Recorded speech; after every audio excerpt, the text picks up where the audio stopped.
All right, let's talk about the future, because right now, Europe is trying to write the official rulebook for artificial intelligence.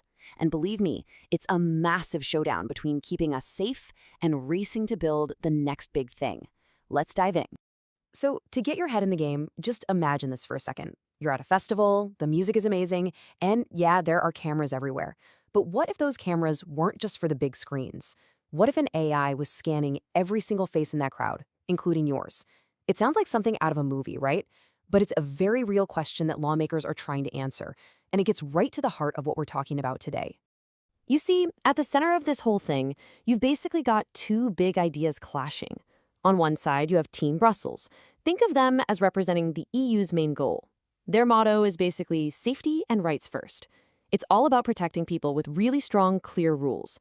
But then you've got Team Startup. Their motto? Innovate fast, lead the world. They're focused on pushing technology forward so that Europe doesn't get left behind. It's that classic battle, be careful or be first. So let's get into round one of our debate. This is all about the main event, the AI rulebook. Officially, it's called the EU AI Act, and it's this huge, ambitious plan to regulate artificial intelligence for literally everyone. So how does this thing actually work? Well, the core idea is pretty simple, kind of like a traffic light system, based on how risky the AI is. First up, you've got the red light stuff. This is AI that's seen as a major threat to our rights. We're talking things like social scoring systems that rank people. That stuff is completely banned. No go. Then there's the orange light, or high-risk AI. This is tech used in really important moments. Grading your exams, deciding if you get a job, or helping a doctor make a diagnosis. It's not banned, but it has to go through these super strict safety and fairness checks. And finally, you've got the green light. This is most of the AI you probably use every day without even thinking about it, like your email spam filter. For these, the rules are pretty light. So this brings us to the big question for our first round, and it's a really important one. This House believes that slowing down AI innovation is a fair price to pay for safety. It's the ultimate trade-off, isn't it? Are we okay with moving a little bit slower just to make sure we get things right? Team Brussels comes out swinging with a huge yes. They point to absolute disasters like the Dutch benefits scandal. In that case, an algorithm designed to spot fraud got it horribly wrong and falsely accused thousands of families, completely ruining their lives. I mean, it was so bad, the entire government had to resign. For Team Brussels, this isn't some what-if scenario. It's a catastrophe that already happened because an algorithm was left unchecked. But Team Startup fires right back with a firm no. They say, look, safety is important, but these heavy rules create a mountain of paperwork and costs. A giant tech company? They can handle it. But what about a small startup with a game-changing idea working out of a garage?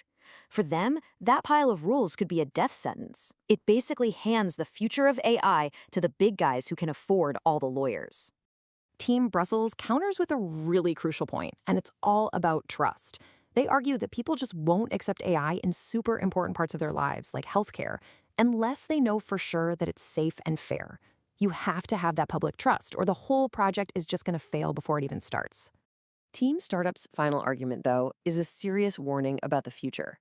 They argue that this whole safety-first thing, while it sounds good, could mean Europe falls way behind in the global AI race. While Europe is busy checking boxes, other countries will be sprinting ahead, grabbing all the economic growth and setting the tech rules for the next generation.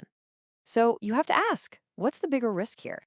And to make sure companies actually listen, the EU is not playing around. The fine for breaking these rules can be up to 6% of a company's global annual revenue. For a huge tech company, that could mean billions. This is what people call the Brussels effect. When the EU sets a rule that's so tough with such massive penalties that companies all over the world just adopt it as their standard. Now, that tension between our rights and moving fast gets even more personal in round two, the surveillance ban. This is where we get into facial recognition and that tricky line between keeping us safe and protecting our privacy. The AI rulebook is really clear on this. It flat out bans the police from using live, real-time facial recognition in public places. Now, there are a few very specific exceptions, like finding a missing child, but for the most part, it's a no-go. And that leads to a really tough motion for this round. This House believes this ban is right, even if it lets some criminals escape. Team Brussels argues a passionate yes. They say this ban is like a firewall protecting our basic democratic rights. I mean, think about it. If you knew you were being watched and identified everywhere you went, would you feel free to join a protest or even just speak your mind? They argue it would have a chilling effect on free speech, pushing us closer and closer to a mass surveillance state. But Team Startup sees it completely differently. They argue, no, we're throwing away an incredibly powerful tool for public safety.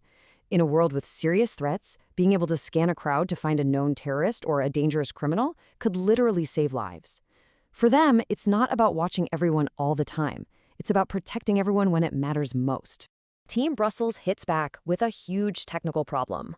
The technology itself is flawed. Major studies have shown that these facial recognition systems are way less accurate when identifying women and people of color. That's not just a tiny mistake. It's a recipe for wrongful arrests and discrimination on a massive scale. But Team Startup says, hold on, banning it isn't the answer. Their argument is that pretty much all new technology starts out with flaws. The solution isn't to just forbid it, but to invest in making it better. They say we should focus on fixing the biases and creating super strict rules for how it's used, so it becomes a fair and effective tool instead of something we just give up on.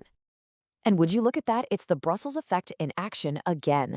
The EU's strong stance on protecting rights was so influential that it actually led to the world's first ever international treaty on AI and human rights.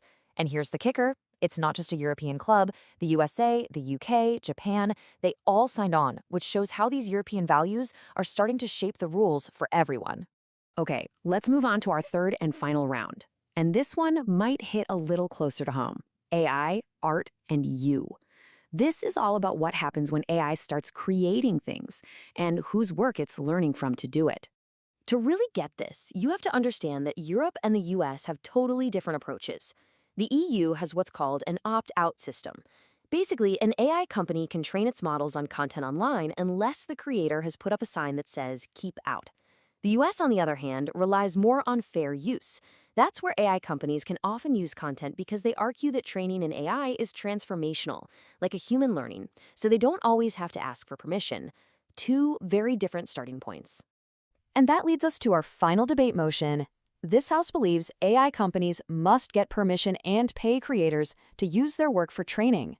So should the artists, the writers, the musicians get paid for providing the raw material that these billion-dollar AI models are built on?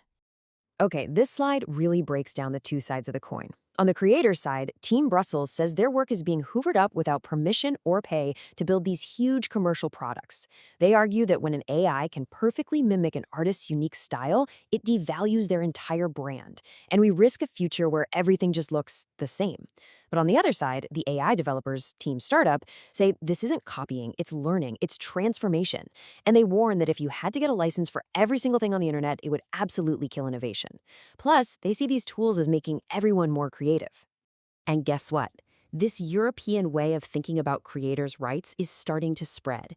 Even in the US, courts are beginning to question that whole fair use argument. A major recent case ruled that an AI company could not just use copyrighted material for training. It's a huge deal and shows that these ideas are starting to gain traction all over the world. So, at the end of all of this, we're back where we started, with that one fundamental choice. This isn't really about who is right and who is wrong, because both sides have really good points. It's a debate about what we, as a society, decide is most important. Are we all about protecting our rights and our safety? Or are we focused on winning the race for the fastest, most powerful innovation? Europe is making a big bet that you can build the future without breaking the present. But the real question is, in this global race to build the world's most powerful technology, is it better to be first or is it better to be right? The rulebook is literally being written as we speak. So you have to ask yourself, what rules do you want to live by?